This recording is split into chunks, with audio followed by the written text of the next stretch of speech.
So in the last video, I told you quite a bit about the executive branch. In this video, I'm going to fill in a few more gaps because the power of the president has grown quite a bit over the last 200 years. And it's caused a number of people to start to question, is our president still a president, or has he started to become a bit of a tyrant?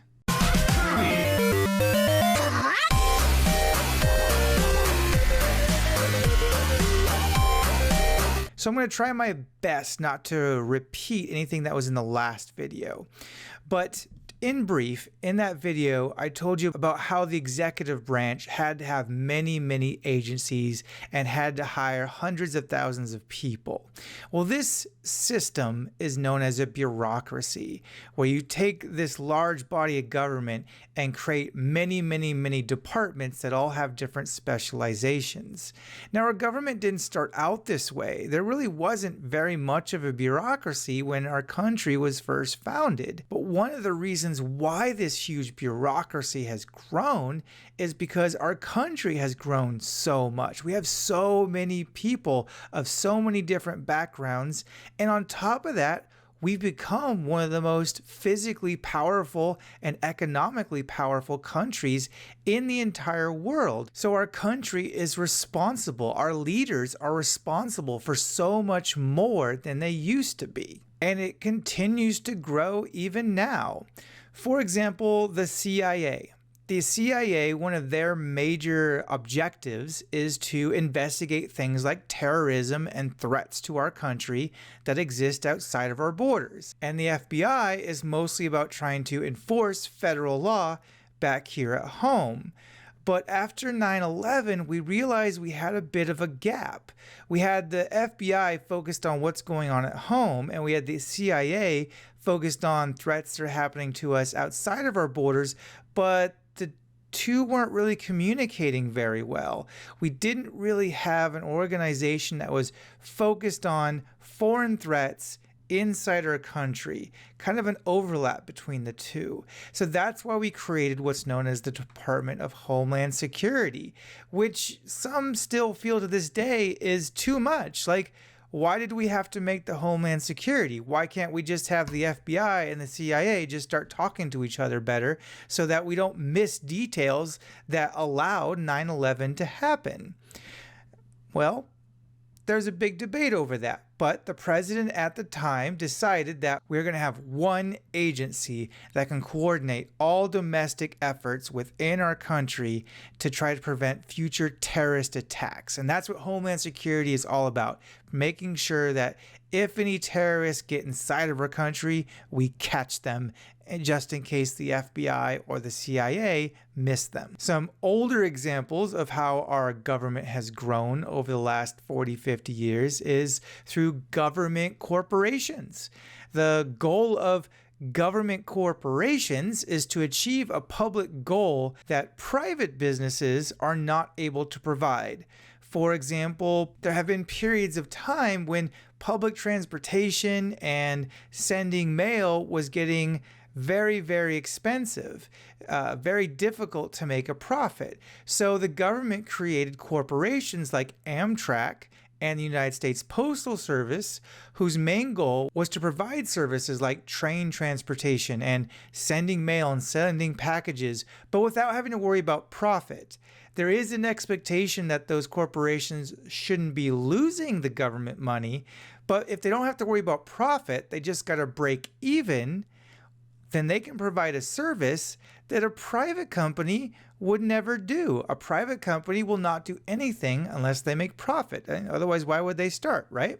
So that's why the government has grown even bigger to make government corporations like that. And how does the federal government pay for all this? Well, one way, as I've mentioned before, is through income tax, charging you a percentage of the money you make every year. Another form of tax is payroll taxes. Payroll taxes are like Social Security or Medicare taxes that are pulled out of every check rather than at the end of the year like income taxes.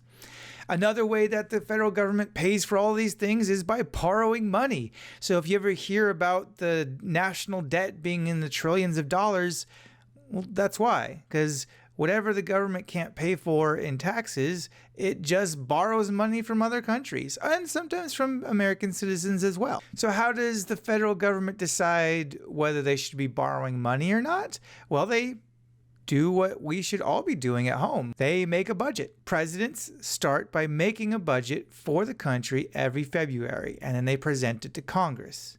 Congress then reviews and makes any changes it thinks are necessary to that budget. And then just kind of like a law, it then votes on it. And if it passes, then that is the budget for 1 year.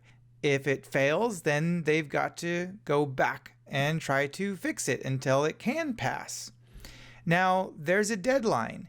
If Congress can't figure out a good budget and pass it by the deadline, that can have huge implications for the rest of the country. For example, while they can make changes to the budget that is given to them by the president, they can't just completely throw it away. They still have to kind of work with it. So if they just really hate what the president is giving them, they can just refuse to vote on anything. And if that happens and the deadline passes, the government shuts down. If there's no budget, the government can't pay for things. If the government can't pay for things, it can't do anything like paying for the military, paying for Social Security payments, paying for college professors, paying for high school teachers. All kinds of things that are paid for by the government just stop getting paid. And some of those things can't go for very long without money. This kind of government shutdown has happened.